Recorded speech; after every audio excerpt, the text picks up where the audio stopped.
త్వరగా పెళ్లి చేసేయండి నానా అనే అందాల రాక్షసి హీరోయిన్, నాకు పెళ్ళం కావాలి అనే హీరో చేసిన హడావిడి మీకు తెలిసిందే కదా. అలాగే పెళ్లి కాని ప్రసాద్ పేరుతో ఓ హీరో చేసిన కామెడీ మీకు గుర్తే ఉండుంటుంది కదా.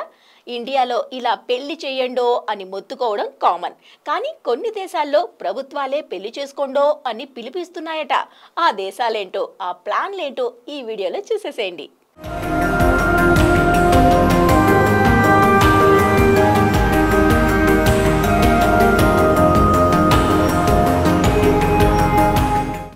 వయసు వచ్చాక పెళ్లి చేసుకోవడం కామన్, కానీ ఇప్పుడు యూత్ పెళ్లి అనగానే భయపడిపోతున్నారు.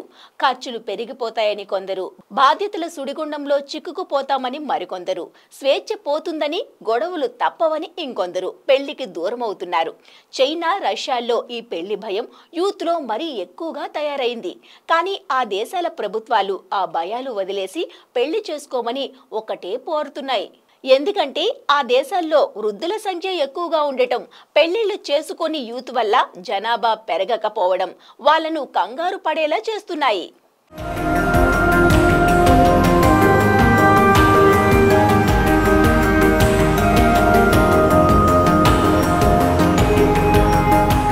తగ్గిపోతున్న జనాభా, పెరిగిపోతున్న వృద్ధుల సంఖ్య చైనా, రష్యా ప్రభుత్వాలను టెన్షన్లో పడేస్తున్నాయి.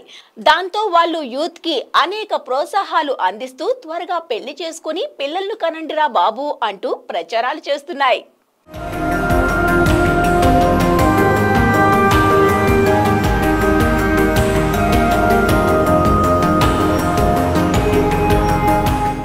చైనా ప్రభుత్వం యువతీ యువకులకు త్వరగా పెళ్లి చేసుకోండి, పిల్లలను కనండి, ఆలస్యంగా రిటైర్ అవ్వండి అంటూ వేడుకుంటోంది.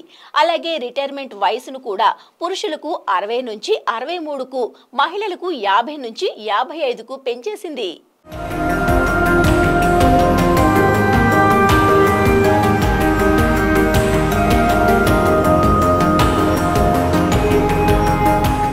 చైనా సంగతి అలా ఉంటే రష్యా సంగతి మరోలా ఉంది.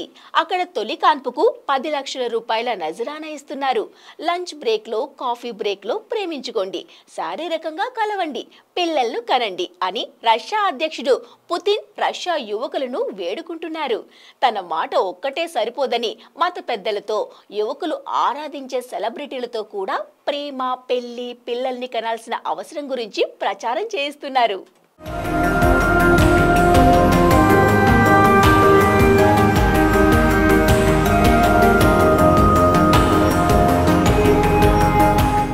ఒకప్పుడు ఎంతమంది పిల్లలు ఉంటే అంత సంపద ఉంటుంది అనేలా ఉండేవి పరిస్థితులు.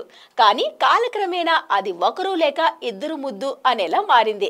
అట్ ప్రెజెంట్ అది కాస్త ఒక్కరే ముద్దు, ఇద్దరు వద్దు అన్నట్టు మారిపోయింది. చైనా, రష్యాలను చూస్తే ఈ ట్రెండ్ చాలా తప్పు అని అర్థమవుతోంది. చైనా, రష్యాల్లా పెళ్లి చేసుకోండిరా బాబు అని మన ప్రభుత్వం ఎప్పుడు అంటుందా అని పెళ్లికాండ ప్రసాదులు వెయిట్ చేస్తున్నారట. చూడాలి మరి వారి నిరీక్షణ ఎప్పుడు నిజమవుతుందో.